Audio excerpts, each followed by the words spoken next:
السلام علیکم سر. جی سر میں ابٹاباد انٹرنیشنل کا 3rd ایئر کا اسٹوڈنٹ ہوں اور میرا آپ سے یہ سوال ہے کہ کیا اس ملک کی موجودہ سیاسی جماعتیں اس مہم میں آپ کا ساتھ دیں گی، یہ جو نئے صوبے بنانے والی مہم ہے؟ ہم تو ان سے مانگ ہی نہیں رہے ہیلپ، ہم تو آپ سے ہیلپ مانگ رہے ہیں. دیکھیں جو پولیٹیکل پارٹیز ہیں وہ عوامی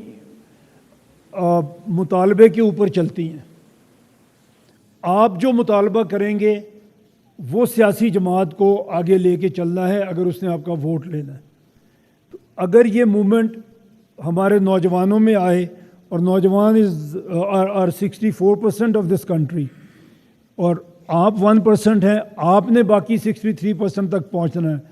اگر آپ لوگ اس بات کو سمجھیں کہ یہ ہمارے لیے اچھی ہے اور آپ کی طرف سے مطالبہ آئے تو کوئی سیاسی جماعت اس کو اگنور نہیں کر سکتی انشاءاللہ، ہوپ فلی. ویسے اگر آپ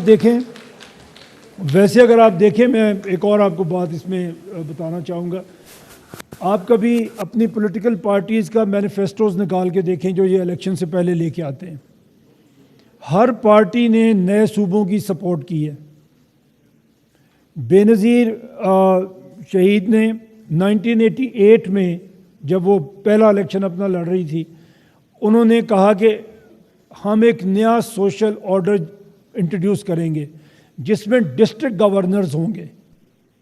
مطلب وہ تو ہم تو ڈویژن کی بات کر رہے ہیں، انہوں نے صوبے کی پاورز ڈسٹرکٹ تک ڈیوالو کرنے کی بات کی ہوئی ہے اور وہ ان کے مینیفیسٹو میں لکھی ہوئی ہے.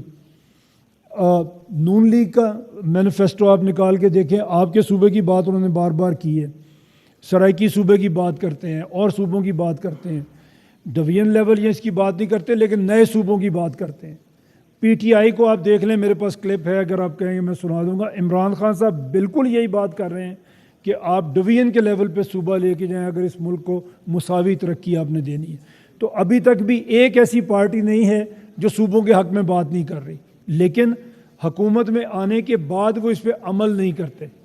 اس لیے عمل نہیں کرتے کہ ہماری طرف سے ایک سسٹینڈ ایفرٹ نہیں رہتی، ہم اور چیزوں میں الجھ جاتے ہیں اور پارٹیوں کو موقع مل جاتا ہے کہ وہ اپنی چیزوں کو پھر اس طرح لے کے چلتی نہیں. اگر ہم ان سے پوچھ لیں کہ یہ آپ کا مینیفیسٹو تھا، آپ نے کتنا عمل کیا، تو آپ دیکھیں گے کہ انشاءاللہ سچویشن بہتر ہو جائے گی. ایک چیز جو ہم اس میں خاص طور پہ زیادہ ایمفیسائز کر کے کہنا چاہ رہا ہوں کہ ایجوکیشن خراب ہے.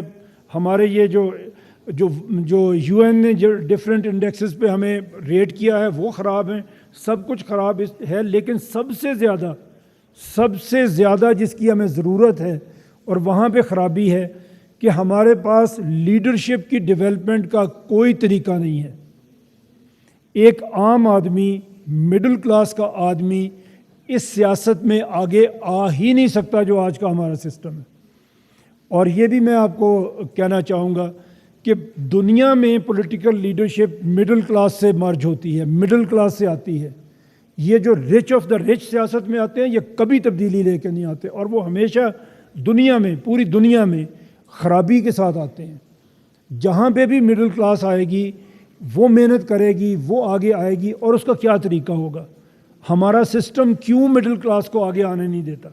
آج تک آپ دیکھیں جتنی بھی مین سٹریم لیڈرشپ آپ کی آئی ہے وہ کسی خاص جگہ سے آئی ہے، وہ اپنے اون پہ اپنے آپ کو پروو کر کے نہیں آئی. اس نے پہلے یہ پروو نہیں کیا کہ وہ کس طرح سے اس کے پاس کوئی سکل ہے، مینجمنٹ ہے، کوئی مینیفیسٹو ہے جس کے اوپر وہ کام کرے گی. ایسا کبھی نہیں پاکستان میں ہوا.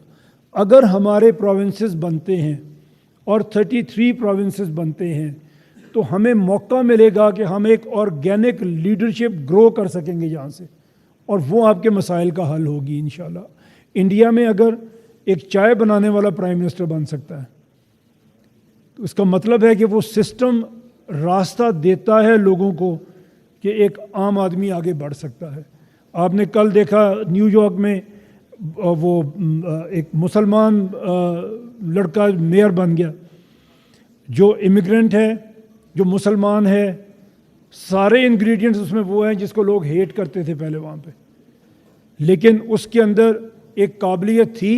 اس نے کیمپین چلائی اور اس شہر کے جتنے بلینئر تھے ان کے خلاف کیمپین چلائی اور وہ جیت گیا.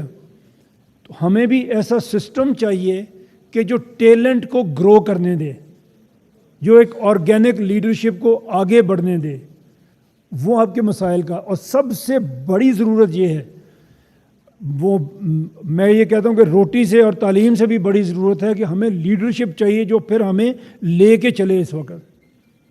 تو یہ ایک بڑا مسئلہ ہے، اب یہ ایک بڑا فائدہ ہے اگر ہم صوبے چھوٹے کر سکیں.